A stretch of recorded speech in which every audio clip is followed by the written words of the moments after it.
Sup nerds, here's the best Mastemon deck in North America. I just took this deck to the North American Championship in Las Vegas this past weekend at Bandai Fest and came in 7th place after Swiss, going 6-1-1. But let's get to it. So starting off, I am playing 4 BT24 Tokomons. Your turn once per turn when a card is added to your security stack, draw 1. I see a lot of people playing Nyaromon in this place and sometimes Cupimon. I think this is by far the best choice. You need to start seeing cards immediately. This is a combo deck because it is a DNA deck after all. The more often you can trigger this, the better. Being able to DNA and trigger the same Tama multiple times in a turn is really cool. But this helps you dig as quickly as possible because like a lot of times, even if you start with the pieces to make a Mastemon, if you're not drawing / searching cards as you do it and your opponent breaks that Masty and it doesn't like float into other bodies, sometimes you just don't have the pieces to do another one. And this will help that not happen. Also, it'll draw like, you know, the piece you're missing while you're trying to combo them whenever you trigger it, which is really nice.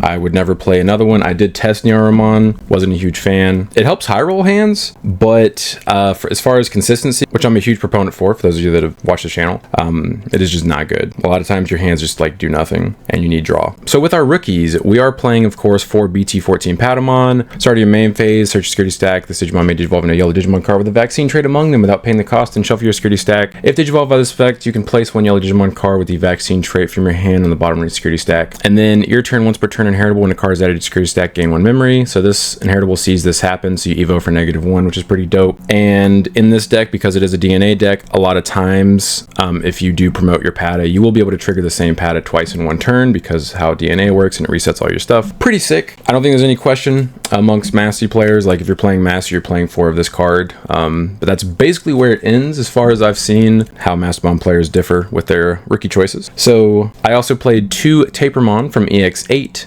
This is a memory cucker. All turns your opponent can't gain memory other than by Tamer effects. This is good into like memory boosts, obviously, and memory gain effects that don't pop something first. So against like Medusa, it's pretty piss poor because they can trigger their Digimon first, blow it up, and then use their memory gain effects after the fact if they know what they're doing. In hindsight though, I wasn't a huge fan of this. I don't think the memory blocking effect came up more than maybe once or twice the whole weekend throughout 8 rounds of Swiss and then 2 rounds of Top Cut. It is nice that it is a Holy Beast, so it can trigger EX6 Mirai and you can trash off BT22 Mirai.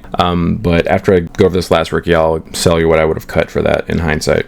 We are also playing 2 BT9 Pillamons. All turns, players can't play Digimon by effects. Obviously, this hurts us, but we can turn it off by either swinging it at security, recovering with our Mastemon, or just evoing on top of it. It's pretty cool that this tech has access to floodgates. We have access to most of them, and we can spam them because our boss monsters just put them back on the field out of hand or trash, which is pretty nice.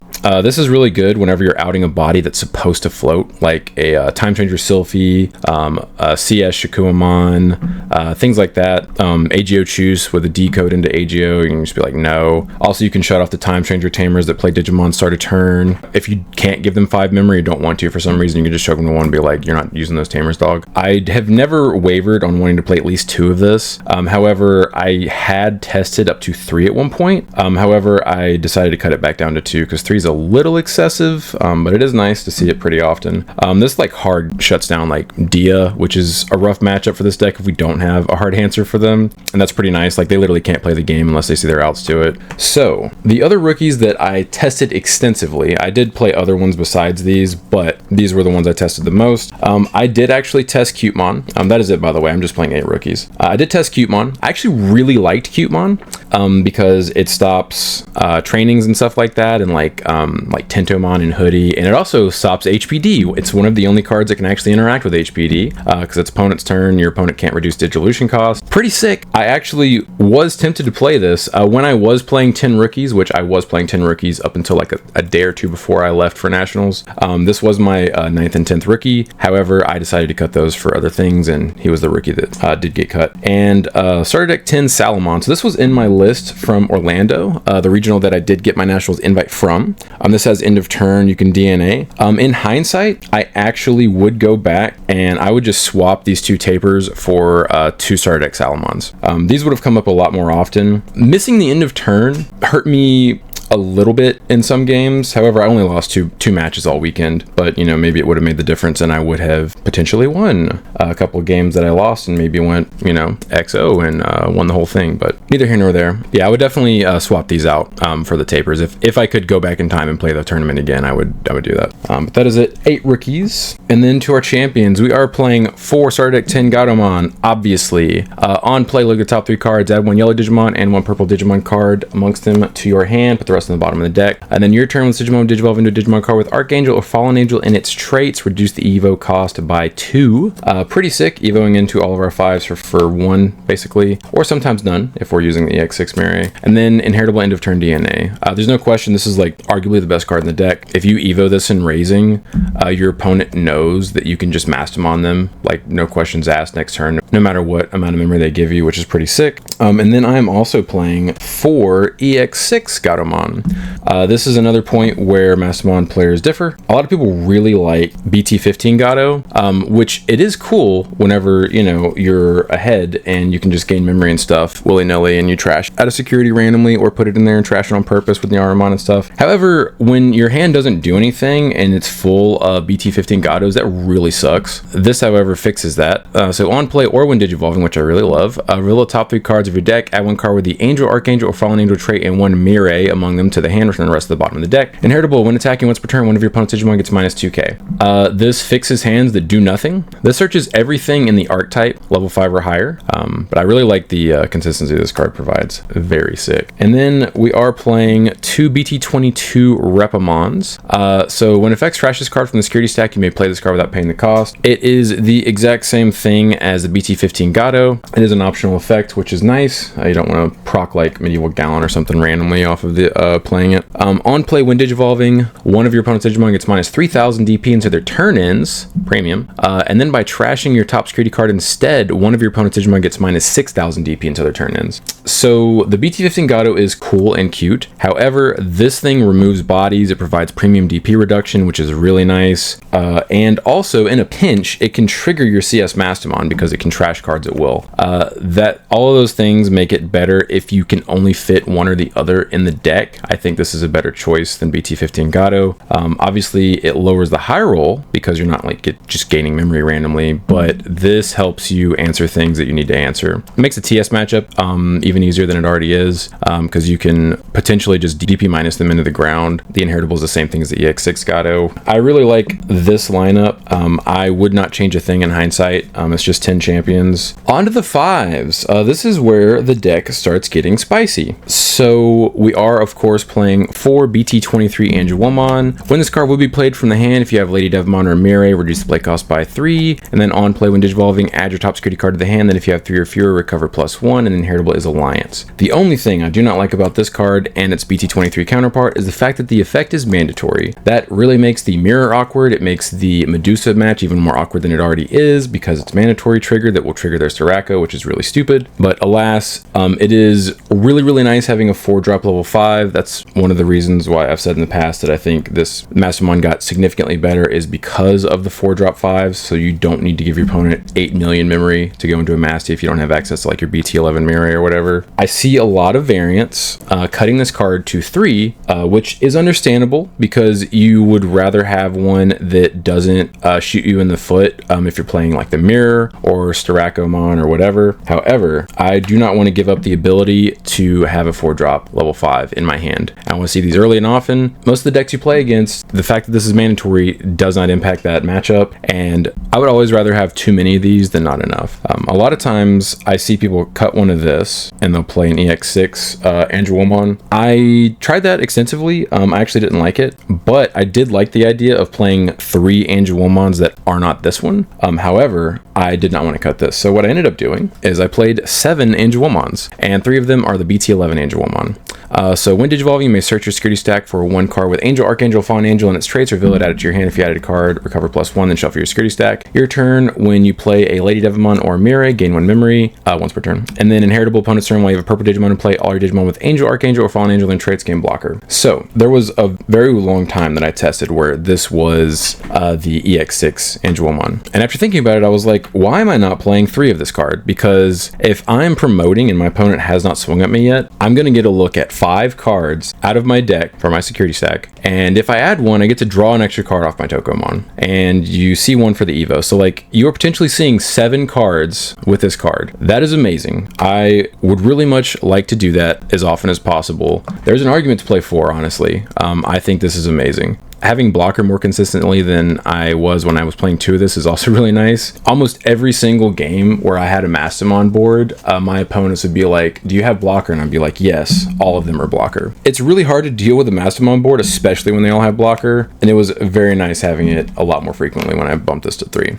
Do not regret this. I love this lineup. This will be my lineup moving forward. Once I bumped my Angel Woman count to 7, I did not want to go back because as Mastemon players know, the games that you lose, besides when you just hard break, are games where you see one of your 5s and just not the other, and you can never DNA.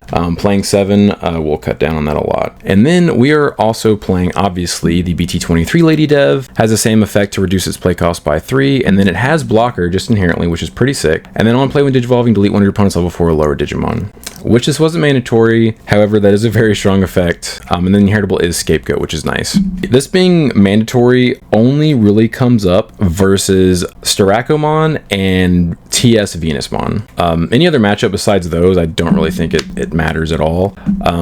Would be nice if it were optional, but you know, I guess we can't complain too much because this is an incredible level 5. Then I am playing 2 Starter Deck 10 Lady Devimon. This is something I have not seen in lists in a very long time. These were at one point more of this Lady Devimon. However, I was like, this card sucks early game. The only thing it does is if your opponent chips you early and they happen to check something that you're missing, you can add it out of your trash to your hand. However, that's not going to happen very often. A lot of times people won't swing at you super early. And even if they do, if it's a Medusa player, they're going to bot deck whatever they check out of your security or trash out of it or whatever. And I would like to boost my consistency. So I put this card in. When Digivolving, you may trash 1 card in the hand, reveal the top 3 cards of your deck, add 1 yellow and 1 purple card with Angel, Archangel, or Fallen Angel and their traits among them to the hand. Place the remaining cards at the bottom of your deck in any order. That's an amazing search. Search is 3, adds 2. I very frequently hit 2 cards off this. It's pretty nice. And then the Inheritable is pretty irrelevant, but it can come up. Inheritable, your turn, all of your yellow Digimon gain Retowel. That can be cool if you're trying to like push through like a Neptune or Venus board and you're trying to like push through all of their protection layers. However, it never came up for me in 8 rounds of Swiss and 2 rounds of Top Cut, but it can. I mean, it's better than not having an Inheritable. I'll just say that. And then we, of course, are playing 1 BT11 Lady Dev. When Digivolving, you may trash 1 card in your hand. If you do, you may return 1 Mirai or 1 card with Angel, Archangel, or Fallen Angel and its traits from your trash to your hand. Also, want to add, so this card can pick up Mirai from the trash. Why can't the BT11 Angel Woman add a Mirai out of security? Man, I wish they would have done that. It'd be so nice if you could just pull one out of security, because sometimes you need to. But anyways, your turn once per turn, when you play Angel Woman or Mirai, gain 1 memory, and then opponent's turn, while you have yellow Digimon and play all of your Digimon with Angel, Archangel, or Fallen Angel and their traits, gain Retowel. That comes up more often because your opponents are trying to like swing over you or swing at your security, and if you have like small bodies, like your level 5s in the field, having blocker Retowel is pretty nice. That Inheritable is just like whatever. It's nice to have, I guess. It does suck like late game only playing one of these, I will say that, but what you can do is, like, if you're trying to recycle your Masty pieces, like a lot of times what I did was when I was trying to like kill my opponent with like Promo Masty and stuff, is I would recover my Promo Masty and use one of my 3 Angel Womans from BT11 to grab it back out of there to go into another one to trash my opponent's security while I was killing them. Or you can put it on top and add it off of that one. This being at 1 never like hurt me like negatively. It was just like a dang, you know, it'd be a lot easier if I could, you know, if like this were one of these. And then our super spicy tech that I did play 2 of that I absolutely loved having in the deck. It came up quite often in Swiss despite it not being for any of the matchups I played in Swiss, but it is just, it's really good. Little backstory. I realized Medusa was a pretty terrible matchup for us 3 or so weeks before Nationals. nationals, and I was racking my brain. Like, Ben and I were testing, and I was trying like everything I could try, just throwing stuff at the wall, seeing what would stick, just to try to figure out like something I could add to the deck that would help that matchup. For some reason, I overlooked this card while I was looking through like the card library originally. But while I was sitting in the terminal waiting for my first plane to head to Vegas, I came across this card. And once I came across it, I realized it was perfect. I was sad that I overlooked it previously because I had to actually buy a box of this set in order to get this card whenever I got to Las Vegas. But I am playing 2 EX10 Mummymons in my list. 6 drop, 4 to Evo on top of purple or black. Obviously, we don't play any black Digimon, but 6,000 DP. And then on play, by trashing 1 card in your hand, de-evo one of your opponent's Digimon. The on-deletion effect is irrelevant, and it plays if Tamer, Myota's Mind, and text out of your trash or whatever. Who cares? We don't play any of those. I actually had a couple people in the tournament say, "What's his on-deletion?" I said it literally doesn't do anything. That's I don't play any cards that it interacts with. This is amazing. Like, this is the perfect answer for all the stupid boss monsters that have all these protection layers, but they do not have protection from de-evo. This is a mirror breaker. This obviously is in here for Styrakomon specifically. However, it also makes the Neptune matchup a joke, the Jupiter matchup a joke. You have a really good matchup in a Time Stranger variants of all kinds anyway. However, it makes it just that much easier because you're just like, yeah, get it off the field. It's also a mirror breaker. You can just de-evo their CS Masty and then just do whatever you want. They don't float. They no longer are floodgating you from touching your security. This card's amazing. So it being 6,000 DP means that not only can CS Masty put this on the field for free, but so can Promo Mastemon. So it turns either Mastemon into a clean out to any of those boss monsters, which is absolutely beautiful. I am actually shocked that no other Mastemon players have tried this, and if they have, they just haven't, I guess, publicized it. This card is amazing. I will never go back to not playing 2 of this. Like, even if you have to just hard play it for 6 and then end of turn DNA, it's still worth it because you just cleanly out whatever the hell you're outing. It is unfortunate if you ever have to put it under CS Massey. However, I don't think that ever happened unless I was killing my opponent that turn. Because obviously you won't get partition if he's the purple level 5 underneath her. But that being the case never came up. He runs a Swiss and 2 rounds of Top Cut. Amazing card. Give it a shot. And that is it. We're playing 16 level 5s. It's not as bricky as it seems, I promise. I didn't hard brick, I think, once. There were a couple of games where like my hand wasn't super awesome, but I never just bricked because I just drew nothing but level 5s. All right, and then on to our level 6s. Obviously, we are playing some number of Mastemons. So we are playing 3 CS Masties from BT24. Obviously, you can hard evo this for 5, but you DNA with a yellow 5 and a purple 5. Has barrier and partition with Angel Womon and Lady Devimon. When Digivolve, you may play 1 level 5 or lower yellow or purple card from your hand or trash without paying the cost. Then its Digimon stack has 2 or more same level cards. Trash the top cards of both players' security stacks so that they have 3 cards left. And then all turns with return when security stacks are removed from you may place 1 Digimon as the bottom security card.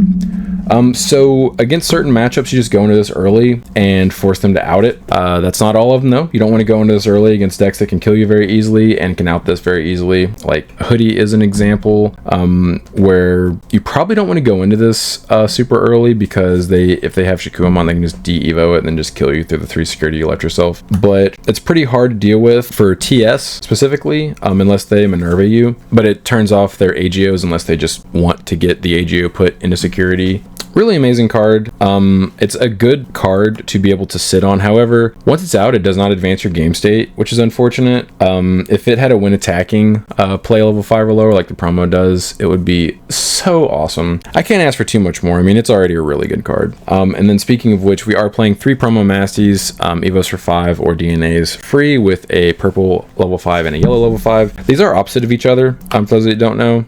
So if the purple is on top, it's promo. If the yellow is on top, it is the CS Masty or the Ace Masty. I think the only purple one on top is the promo. I don't know why they did that, but anyway. When Digivolving, recover +1. Then if DNA Digivolving by placing one of the Digimon or Tamer as the top or bottom security card, trash your opponent's top security card. Amazing effect. And then when Digivolving / when attacking, once per turn, by trashing your top security card, you may play 1 purple or yellow Digimon card with 6,000 DP or less from your hand or trash without paying the cost. And that's where he comes in. Either one of these can play this.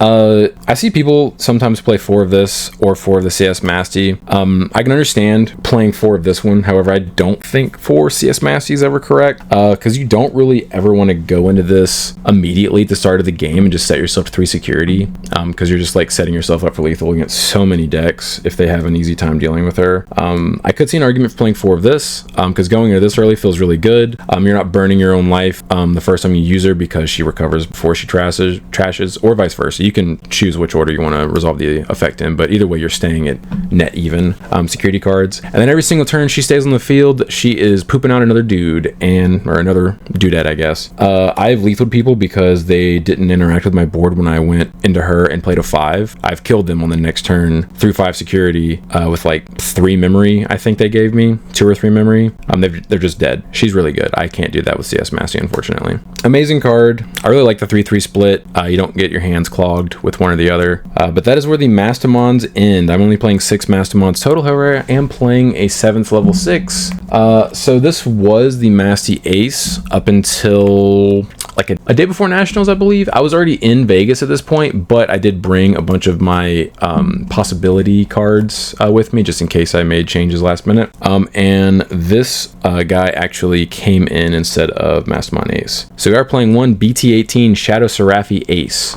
He evos for 4 if you do pay for the evo, and then hand counter blast evo. Obviously he's an ace. He has blocker natively, which is good because we actually can't give him blocker because there's a 3 great angels, so none of our stuff actually interacts with him, which is unfortunate.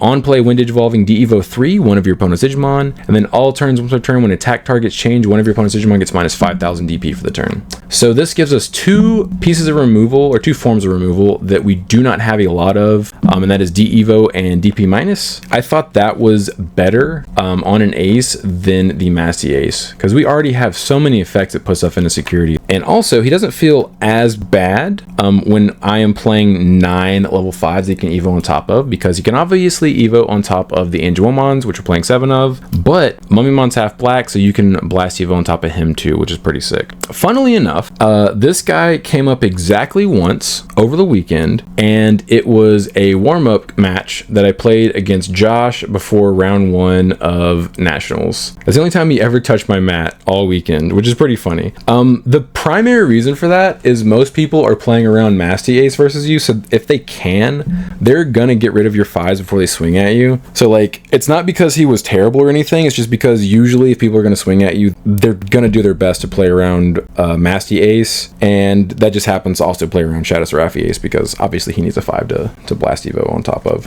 In hindsight though, I actually wouldn't play him if I could go back in time. Instead of playing him, I would actually swap him out for an EX4 Ruin mode. I think this would help significantly in the hoodie matchup. I'm a little disappointed that I didn't think about that and put Ruin mode in instead of Shadow Seraphi Ace. This guy will stop them from playing for an entire turn, which is pretty sick. And he potentially can buy you 2 turns. Like, if they for some reason don't have a Shack yet and they can't like evo up into a 5 in breeding or have a Kaisuke to play out or whatever, they have 2 turns that they're going to be Ruin moded, and if you get 2 turns versus Hoodie, they're dead. Like, they're not going to be able to come back from that. But yeah, I definitely would have played that over the Shadow. He is really good in theory. However, just, you know, people playing around Masty Ace obviously played around him as well. But I was not sad that I played him. And only playing 1 of him was nice because, like, he was never clogging my hand. All right, on to our Tamers. So we are playing 3 BT24 Mirei. 3 cost Tamer. Start of your main phase by returning this Tamer to the bottom of the deck. You may play 1 play cost 4 or higher Mirei, or play cost 4 or higher Tamer card with CS trait from your hand without paying the cost. Really cool. Plays other Mireis for free. Wish it played itself so you could cycle your Mireis, but whatever. On play by trashing 1 card with Holy Beast, Angel, Archangel, Fallen Angel, or CS trait from your hand, draw 2. So I cut this to 3, obviously. One of the main reasons is if you open with this, it feels really bad trashing the wrong card out of your hand. I did not like opening with this and not feeling comfortable discarding something from my hand. And also because I cut BT11 Lady Dev to 1, you're less likely to be able to grab back whatever you discard if you realize that it's the wrong choice. So I cut this to 3. It feels really good. Also, in the Medusa matchup, you don't want to trash cards because you don't want to turn on BT24 Medusa easier than they already can turn it on. So like against the Medusa matchup, like I won't trash trash anything. If they check it out as security, don't trash. If you play it from your hand, don't trash. You do not want to put 2 cards in your trash for free just to let them play tokens on your field. Yeah, do not regret cutting this to 3. I really liked playing 3. Moving forward, I probably will actually cut this lower than 3, just because Medusa is only going to get more and more popular. Then I'm playing 3 EX6 Mires. Your turn, when one of your Holy Beast, Archangel, Fallen Angel trait Digimon is played. By spending this Tamer, gain 1 memory. Then one of your Digimon may digivolve into Angelmon or Lady Devimon in the trash. The Evo cost reduced by 1. Pretty dope. Lets you Evo on top of your starter deck for free. And then end of turn, once per turn, you can DNA. That second part is the best part of her effect, in my opinion, because you don't have end of turn a lot, especially if you're not playing Salamons like I wasn't this weekend. And then 3 BT11 Mirror, start your turn, gain 1 memory, and then your turn, one of your Digimon digivolves into Angelmon or Lady Devimon. If you have 1 or fewer Digimon in play, by spending this Tamer, you may play 1 Angelmon or Lady Devimon with a different name than the Digimon you digivolved into from your hand without paying the cost. That is a mouthful. I'm sure this would have been worded differently if it were printed more recently than BT11. But yeah, really good Tamer. Opening with this and Patamon is pretty powerful if you have the ability to Evo into your 5 and keep turn. Obviously, if you're playing Salamon, which is what I would have run if I could go back in time, you don't have to keep turn when you Evo into the 5, because you can just play the other one and then DNA and then whatever. But yeah, this is a really good card. This is the best card to open with, and this is the best card mid to late game, once like your trash is set up and stuff like that. And this is the one you want to have multiples of. Once you have 2 things on the field, this thing doesn't do anything besides just gain memory every turn, which is cool, but like that's not what you need, because this does the same thing except for lets you Evo and also provides end of turn and stuff. But that is it for the list. If you guys have any questions, feel free to leave them down in the comments, but I appreciate you guys stopping by. Don't forget to like and subscribe if you enjoy seeing this content. When I come back for more. But until next time, see ya.